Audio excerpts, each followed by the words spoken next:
नीले आकाश के नीचे हरे भरे जंगल में बसे हुए पेड़ पर एक छोटी सी नन्ही चिड़िया रहती थी जिसका नाम रानो चिड़िया था। वो अपने छोटे से घर में अपनी प्यारी बेटी गुड़िया के साथ रहती थी। उनका जीवन सरल और शांत था, जहाँ हर सुबह सूरज की किरणों के साथ वे जगती,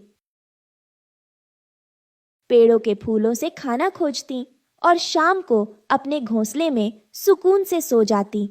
लेकिन यह शांति अधिक दिनों तक नहीं रहने वाली थी, क्योंकि उनकी जिंदगी में एक काला साया मंडरा रहा था, एक बुरा और क्रूर कौवा जिसका नाम था कालू। रानू अपने घोंसले में बैठी थी और अपनी बेटी गुड़िया को प्यार से देख रही थी। गुड़िया अभी छोटी थी, उड़ना ठीक से सीख नहीं पाई थी।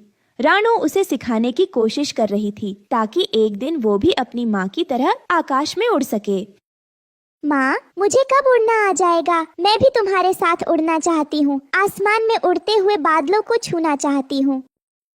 बेटी, थोड़ी और मेहनत करनी होगी, तुम बहुत जल्द उड़ना सीख जाओगी, बस थोड़ा धैर्य रखो।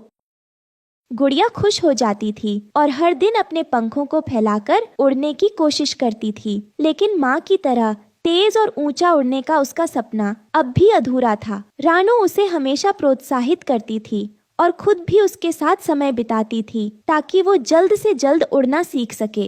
लेकिन जंगल में सब कुछ उतना सुखद नहीं था जितना दिखता था। वहाँ एक बुरा और चालाक कौवा रहता था जिसका नाम था कालू। कालू को जंगल के बाकी पक्षियों से जलन थी, खासकर उन नन्ही चिड़ियाओं से जो प्यार से अपनी जिंदगी जीती थीं। वो अक्सर रानो और गुड़िया के घोंसले के आसपास मंडराता और उन्हें डराने की कोशिश करता। ये छोटी चिड़िया कितनी खुश है, मुझे इनकी खुशी बिल्कुल पसंद नहीं आती। एक दिन मैं इनके जीवन को बर्बाद कर दूंगा। एक दिन जब रानो खाना खोजने के लिए निकली, गुड़िया अपने घोंसले में अकेली थी। कालू ने इस मौके का फायदा उठाया और घोंसले के पास आकर बैठ गया। अरे नन्ही गुड़िया, क्या तुम अपनी माँ के बिना अकेली हो? तुम्हारी माँ तो बहुत दूर चली गई है, पता नहीं वह कब लौटेगी। गुड़िया ने कालू को देखा और डर के घोंसले के कोने में दुबक गई। उसने अपनी माँ के बारे में बुरा सुनना नहीं चाहा, लेकिन कालू उसे डराने में लगा रहा। माँ बहुत जल्द लौटेगी, मुझे अकेला नहीं छोड़ेगी। तुम्हारी माँ शायद लौट ही ना पाए। जंगल बहुत खतरनाक है, तुम्हें तो किसी ने बचाया नहीं, अब क्या करोगी? इतने में रानो चिड़िया लौट आई और उसने देखा कि कालू उसकी बेटी को डराने की कोशिश कर रहा है। रानो तुरंत घोंसले में आई और अपने पंखों से गुड़िया को ढक लिया। कालू, यहाँ से चले जाओ, तुम हमेशा दूसरों को परेशान करते हो, लेकिन मैं अपनी बेटी की सुरक्षा करूंगी, तुम हमें और डराने की कोशिश मत करो।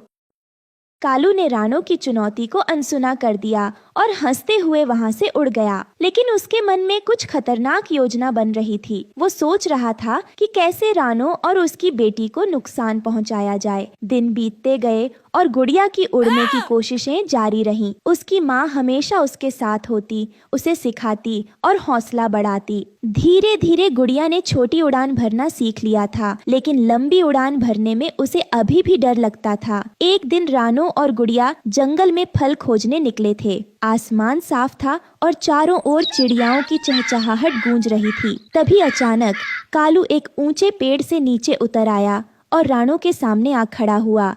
आज तुम्हारा आखिरी दिन है रानो, मैं देखना चाहता हूँ कि तुम अपनी बेटी को कैसे बचाती हो। रानो ने कालू की आंखों में देखा और समझ गई कि वो कुछ बड़ा बुरा करने वाला है। उसने गुड़िया को अपने पीछे छिपा लिया और अपनी पूरी ताकत से उसका सामना करने के लिए तैयार हो गई। तुम्हें हमसे क्या चाहिए कालू? हम तो तुम्हारा कुछ नहीं बिगाड़ते, फिर तुम हमें क्यों परेशान कर रहे हो?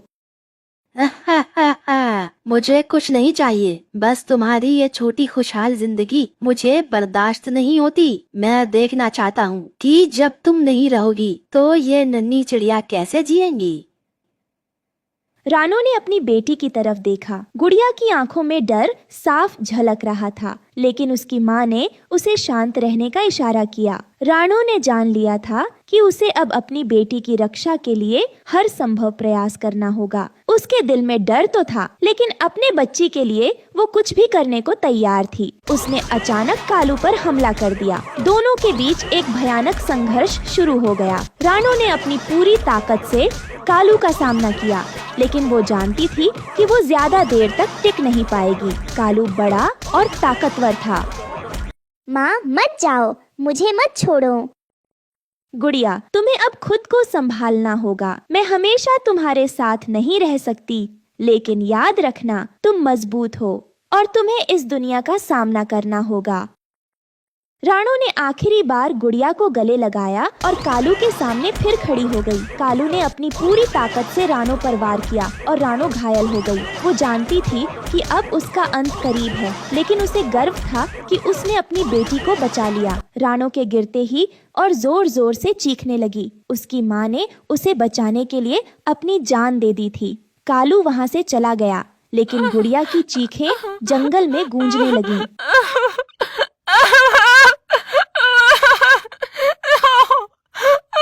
माँ, तुमने मुझे क्यों छोड़ दिया? अब मैं क्या करूँगी? लेकिन रानो की अंतिम सीख गुड़िया के दिल में घर कर चुकी थी। उसने अपनी आंखों से आंसू पोंछे और अपने पंख फैलाए। उसने उड़ने की कोशिश की और इस बार उसने लंबी उड़ान भरी। उसकी माँ ने जो सिखाया था वो अब उसके अंदर था। वो जानती थी कि उसे अब अपने पैरों पर खड़ा होना होगा। कहानी का अंत दुखद था, लेकिन गुड़िया ने अपनी माँ की शिक्षा को समझ लिया था। जीवन में कठिनाइयाँ आएंगी, लेकिन हमें उनका सामना करना होगा। रानो की कुर्बानी व्यर्थ नहीं गई। गुड़िया ने अपनी माँ की तरह बहादुरी से उड़ना सीखा और जंगल में अपनी पहचान बनाई। कहानी हमें यह सिखाती है कि हमें कभी हार नहीं माननी चाहिए। जीवन में कठिनाइयाँ और दुख आते हैं, लेकिन उनसे सीखकर हमें अपने पंख फैलाकर उड़ने की कोशिश करनी चाहिए। हर मुश्किल के बाद एक नई शुरुआत होती है, जैसे गुड़िया ने अपनी माँ की मृत्यु के बाद जीवन को समझा